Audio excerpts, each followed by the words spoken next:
It is Ryan here, and I have a question for you. What do you do when you win? Like, are you a fist pumper, a woo-hooer, a hand clapper, a high fiver? I kind of like the high five, but if you want to hone in on those winning moves, check out Chumba Casino. At ChumbaCasino.com, choose from hundreds of social casino-style games for your chance to redeem serious cash prizes. There are new game releases weekly, plus free daily bonuses. So don't wait. Start having the most fun ever at ChumbaCasino.com. No purchase necessary. VGW Group. Void where prohibited by law. See terms and conditions. 18 plus.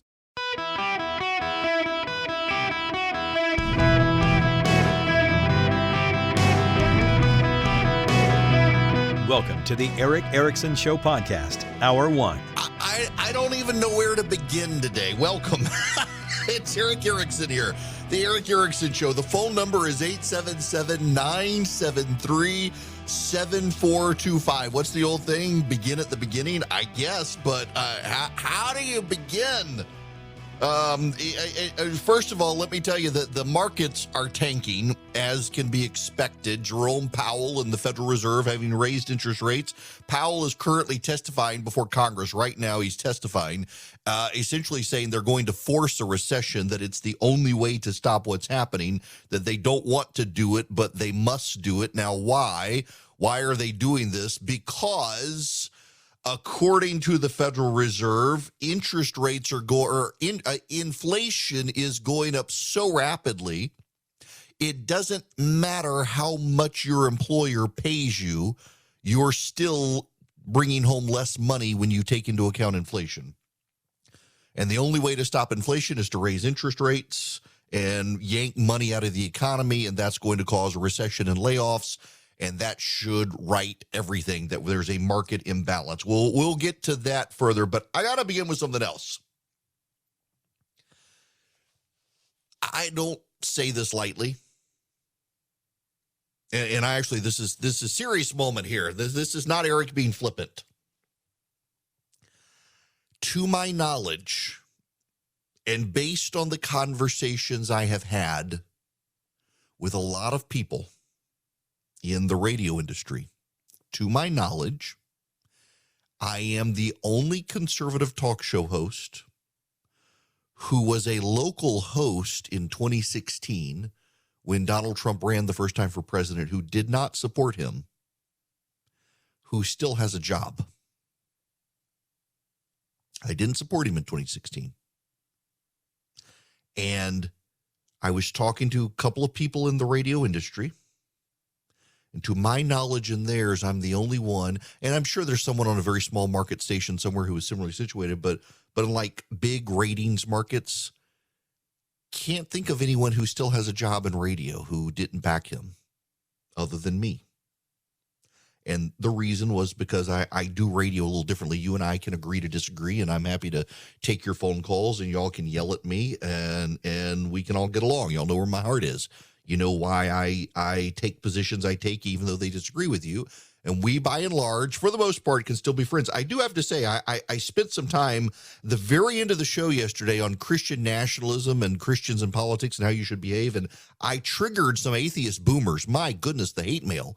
I assumed the Christian nationalists would come out of the fold and come after me. And they were all like, amen, hallelujah. And the atheists were like, shut up, stop talking about this religion stuff. Nobody listens to you for religion. Actually, a lot of people do.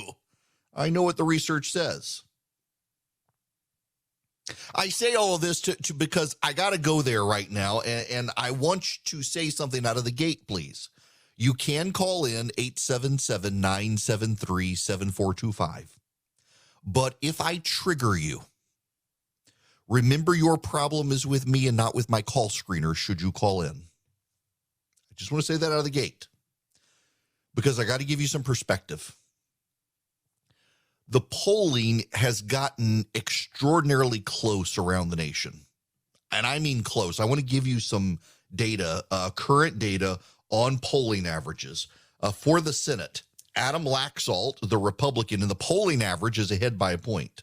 In Arizona, the Democrat Mark Kelly is ahead by 3.3 points. In Wisconsin, Ron Johnson, the Republican, is ahead by 0.5 of a point.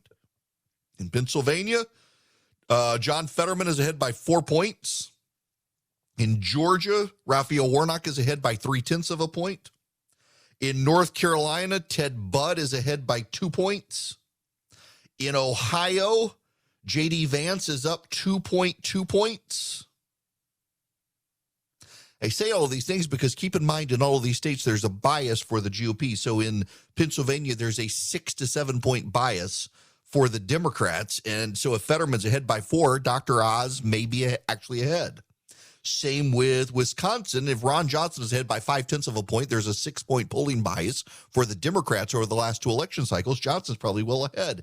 And in Georgia, there's a 2-point bias for the Democrats. And if that's the case here, then you probably do have you probably do have Herschel Walker winning. And then there's this. In Wisconsin, Governor Evers, the Democrat, is ahead by 2.5 points. In Arizona, Carrie Lake is ahead in the polling average by 1 point. In Nevada, Joe Lombardo is ahead by 1.4 points.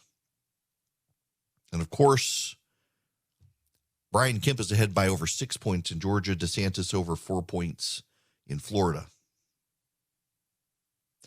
I say all of this to say it's exceedingly close in all of these states. And the Republicans, when you take into account polling biases that tend to favor Democrats, they're probably going to do okay. And I just find it notable that so many of the national pollsters are continuing to use registered voter polling. They haven't flipped to likely voter polling. And when you do, the Republicans get more of a boost. They're waiting a whole lot longer. But I want to give you some data here. If you subscribe to my daily email, you would have gotten this morning, regardless of who you are, whether you're a free subscriber or paid subscriber. The morning piece goes to everybody. And this is something that has to be talked about. Combined, the Democratic National Committee and the Republican National Committee have $80 million cash on hand. That is, the Democratic Committee cash on hand has about $30 million, and the Republican National Committee has about $50 million. Combined, they have $80 million. Donald Trump alone in his super PAC, the Save America PAC, has more money than both political parties combined. He has $99 million in cash sitting in a bank account right now. And like the dragon Smaug on his pile of gold, he's not spending it. He's not spending money on Blake Masters, who he endorsed in Arizona. He's not spending money on Herschel Walker, who he endorsed in Georgia. He's not spending money on Adam Laxalt, who he endorsed in Nevada. He's not spending it on Mehmet Oz, who he endorsed in Pennsylvania. He's not spending it on J.D. Vance in Ohio. The former president has paid his legal bills and his travel bills. The only money he spent is $150,000 to beat Liz Cheney in the primary. He spent $3.8 million on legal fees, $800,000 on travel and events, and nothing on his endorsed candidates. Nothing. He's got $99 million sitting there. The races are tied nationwide, and he hasn't spent a penny. Now, ironically, Donald Trump does not like Mitch McConnell and would like to be rid of Mitch McConnell, and all this does is make Mitch McConnell stronger. Why? Because Mitch McConnell is having to spend the money Donald Trump is not spending. So Mitch McConnell has poured millions of dollars into helping Adam Laxalt and Herschel Walker, Dr. Oz, J.D. Vance, even Blake Masters, who he's just stopped spending money on. Many of these candidates questioned whether or not they could support Mitch McConnell for Senate Majority Leader next year, and now they're all indebted to him and not to Trump. A bunch of Republican donors poured their money into Donald Trump's Save America PAC because they thought Donald Trump's PAC was going to save America, and all it's doing is saving its money and paying Donald Trump's legal fees. It's not helping get his candidates elected. He spent some money in the primaries, but not in the general election. He had a rally in Ohio for J.D. Vance, and he timed it for the same day all of the Ohio football teams were playing each other, and hardly anybody paid attention to it. Like Stacey Abrams went to Athens, Georgia, the day the University of Georgia played the University of South Carolina in Columbia, South Carolina, and no one showed up for her rally. Same thing happened with Donald Trump in Youngstown, Ohio. If you actually panned out, there's hardly anybody in the room. Up close, it looked packed. You panned out into the arena, there weren't a ton of people there. Why? Because all of the Ohio college football teams were playing each other, and his rally was timed during the biggest one of those games. There's something else here, too. Right now, the Republicans are ahead in the Senate in Nevada, and the Republicans are ahead in the governor's race in Nevada. The Republicans ahead in the Arizona governor's race. Blake Masters has gotten close. Mark Kelly had a 10-point lead. He's now only got a 3-point lead. In Georgia, the race is tied for the Senate with Herschel Walker and Raphael Warnock. These are the 3 states Donald Trump says were stolen from him. If the Republican candidates win, doesn't that add more evidence to the fact that the 2020 election wasn't stolen? Donald Trump isn't helping these candidates because he'd kind of like them to lose so he can keep nursing the fiction of the stolen election and fundraise off of the grievances? Is that possible? Or, if you believe the election was stolen in 2020, if you fundamentally believe, and I can't convince you otherwise, the election in 2020 was stolen in Arizona, Georgia, and Nevada from Donald Trump, and the Republicans win the governor's races there, most of those Senate races, is it that only Donald Trump is capable of having an election stolen from him? I mean, because if the Republicans can win, I mean, you've got the Democrats out there right now telling everyone the Republicans are an existential threat to American democracy. We must do everything to stop them. You have Joe Biden using a presidential address to the nation with Marines standing behind him saying Republicans are a bunch of fascists, ultra-MAGA bigots who must be stopped. The entirety of the American media news operations outside of Fox News are out there saying, whoa, now, we got to stop these Republicans. You've got actual Democrats coming out saying, lie, cheat, steal, do everything you can, stop these people. They're a threat to democracy. If Brian Kemp beats Stacey Abrams, if Herschel Walker beats Raphael Warnock, if Kari Lake beats whatever the hell that Democrat's name is in Arizona, if the Republicans win in Nevada, apparently the only person Democrats are capable of stealing an election from is Donald Trump. And maybe that's an indication Republicans need to move on. Or some people will have to concede maybe 2020 wasn't stolen.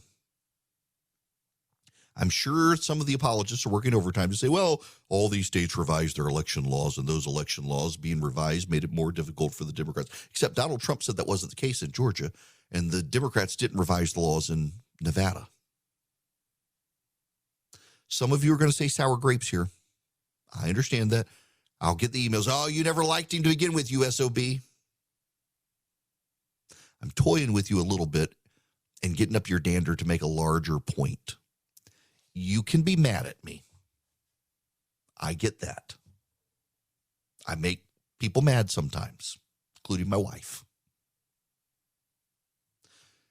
But shouldn't you be mad that Donald Trump has $99 million in his bank account and he's making Mitch McConnell more powerful?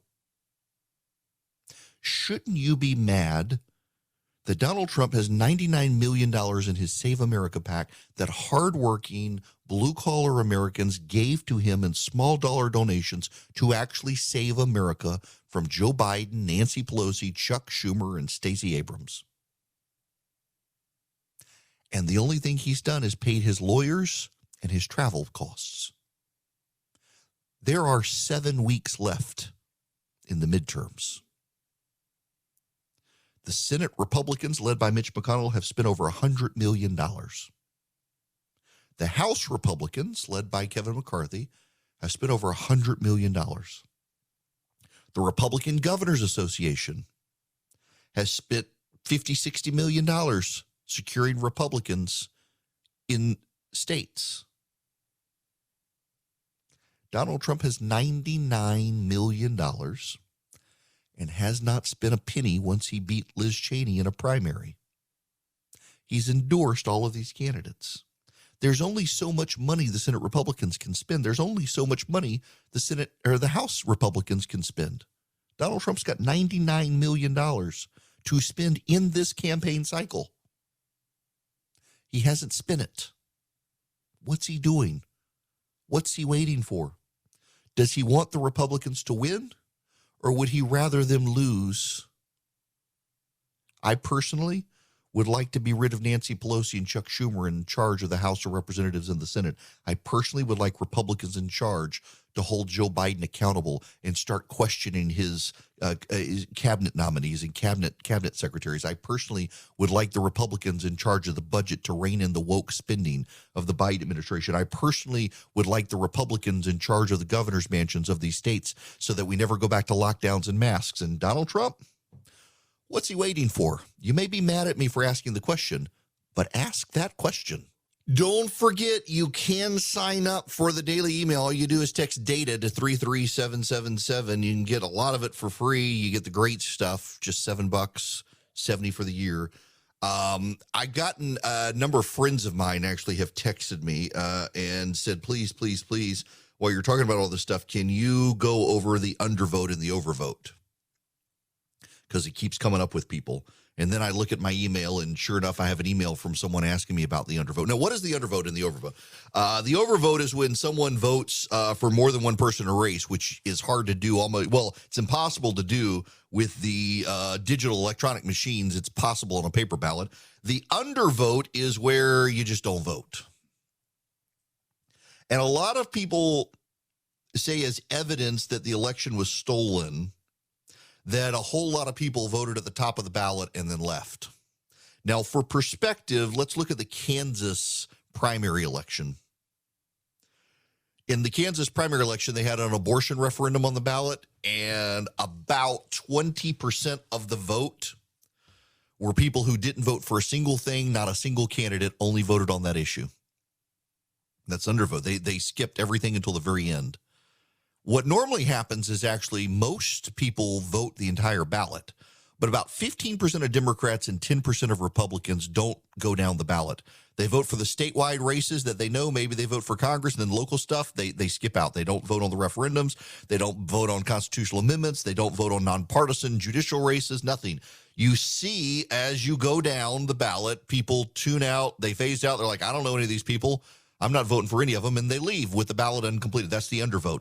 And that's actually very, very common. That's not a sign of voter fraud. That's not a sign of anything. That's a sign of normal behavior. In fact, in minority communities, it's more prevalent than in white communities.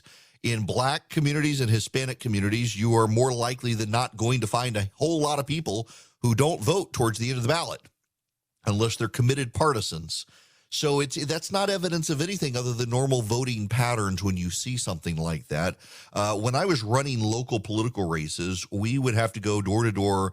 The candidate would identify people they were hoping would vote for him, and he would have to try to explain to them, please, even if you don't want to vote for dog catcher or you don't want to vote for tax commissioner or clerk of Superior Court, please find me on the ballot. Here's the sample ballot. This is where I am. Please go vote for me. You got to do some level of voter education when you're further down the ballot because, y'all, ballots get long.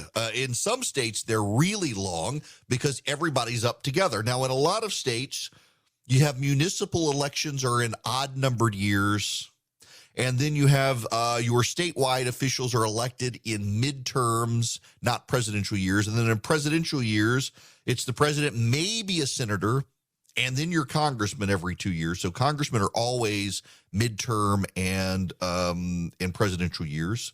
State legislative is usually midterm and presidential years, although not always. Some of them serve 4 years. Some state houses serve 4 years, not 2 years. But it really just depends. But I had, after the 2020 election, a lot of people telling me, it was, look at all the people who only voted at the top of the ballot. Yes, that's perfectly normal. That happens a lot, particularly in polarizing elections. It's very, very common behavior. It's always happened going back to the Carter-Reagan era and before. It's always been a pattern in American politics. If it didn't happen, that would be the sign of something unusual. Put it to you that way. When we come back, we got to talk about the Fed and the economy and take your calls. Welcome back. It is Eric Erickson here, the Eric Erickson Show. The phone number is 877-973-6811. 7425. If you want to be on the program, I want to go to Jim, who's been waiting very patiently. Jim, welcome to the Eric Erickson Show. How are you? I'm doing well. Thanks for taking my call. Sure. So I have a question. A caller called in either yesterday or the day before, and they mentioned the Alex Jones case in relation to his comments about Sandy Hook.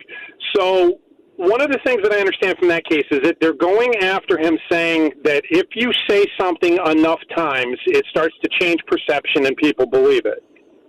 And that's why they're blaming him for the results of his comments.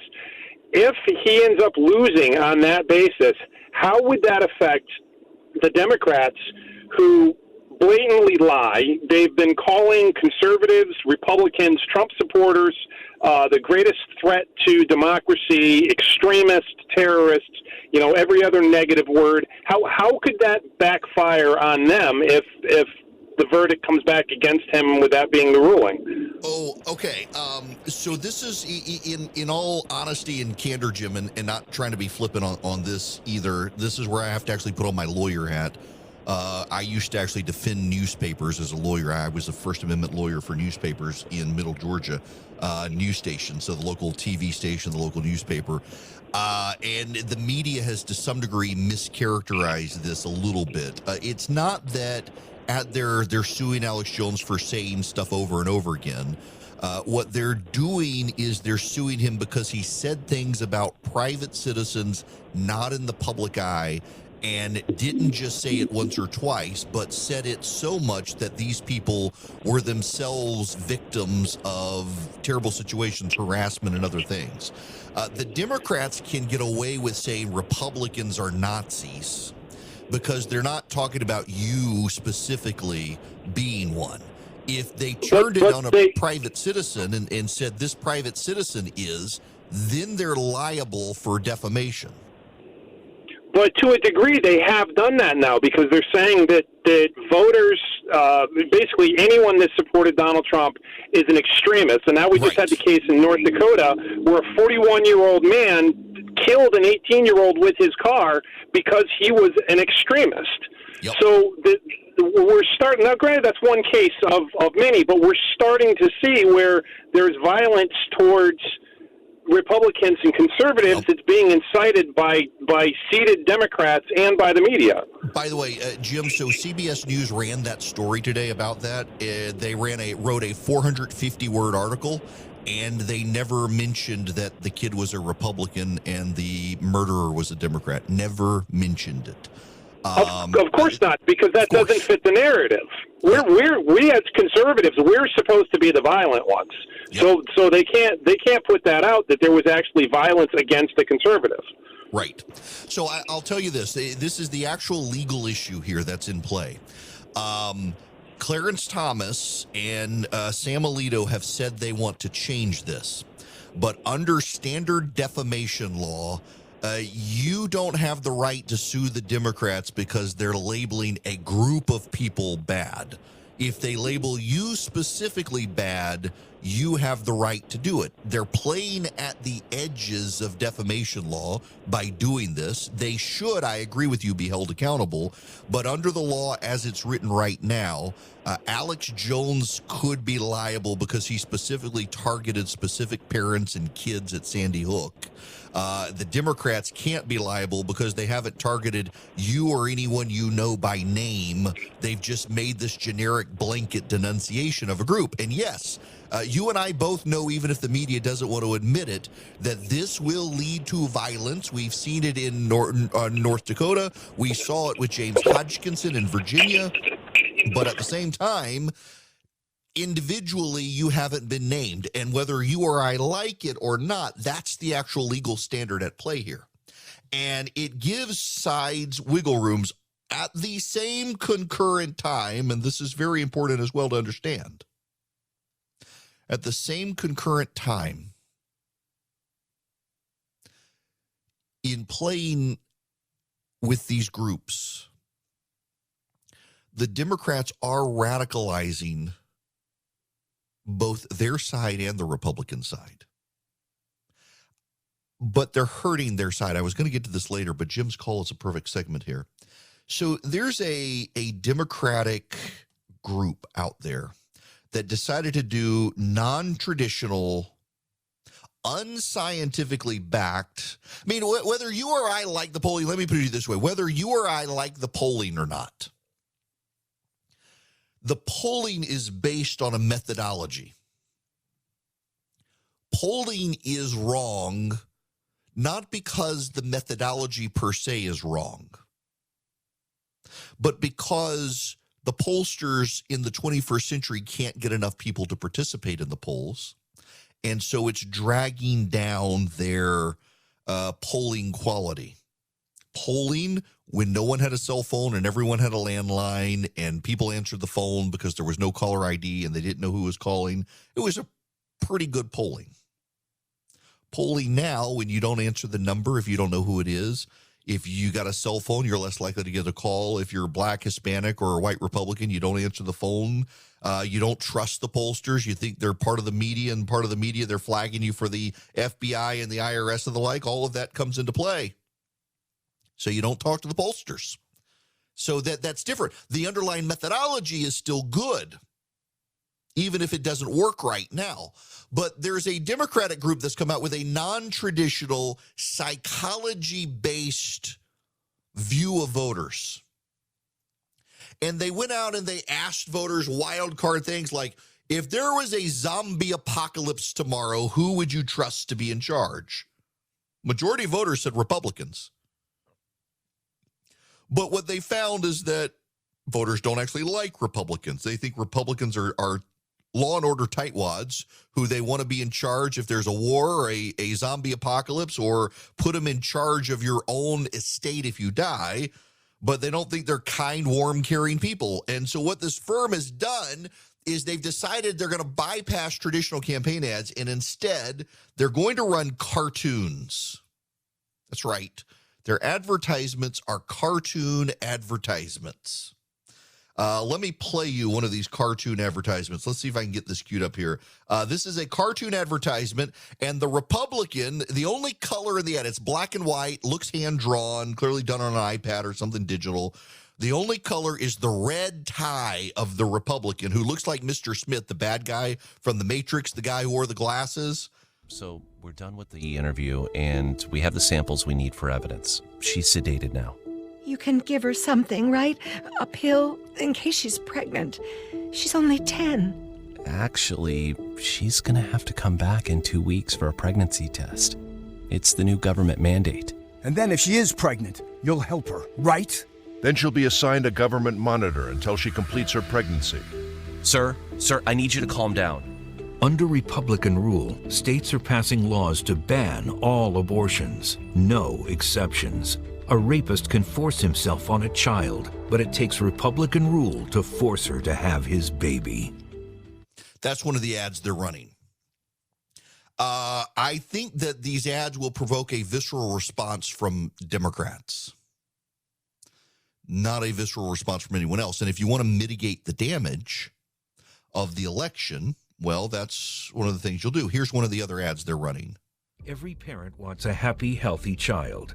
But Republican leaders are passing government mandates to arrest and prosecute parents for child abuse simply for supporting a child who is transgender. Imagine being told the state has the right to come into your home and remove your children because Republican leaders don't like the way you're raising them. It's happening now.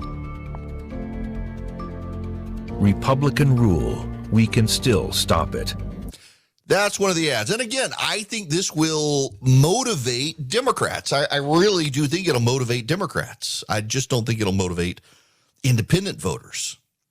But they're convinced it will.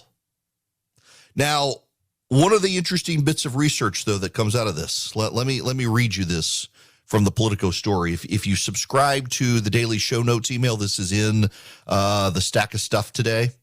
You can read the whole thing, see the ads for yourself. Just text data to 33777. This is it. The firms tested the MAGA Republican attack line currently preferred by Democrats, including President Joe Biden, and weren't impressed by the results.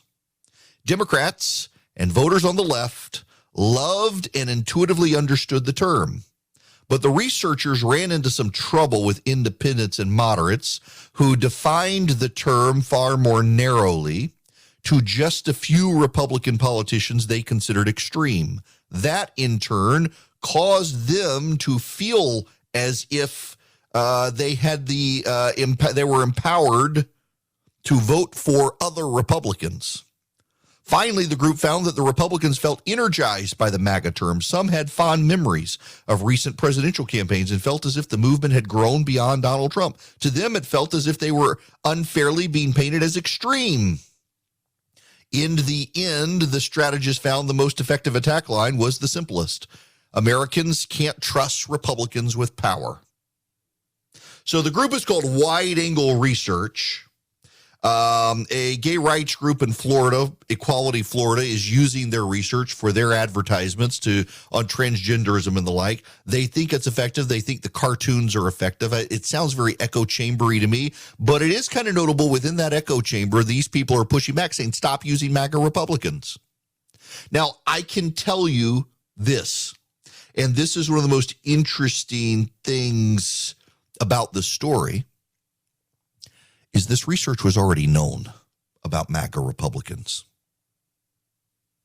This has been out there in a lot of polling already, that MAGA Republican makes Democrats feel good about themselves, but most Republicans don't view the Republicans as MAGA Republicans. They view them as Republicans.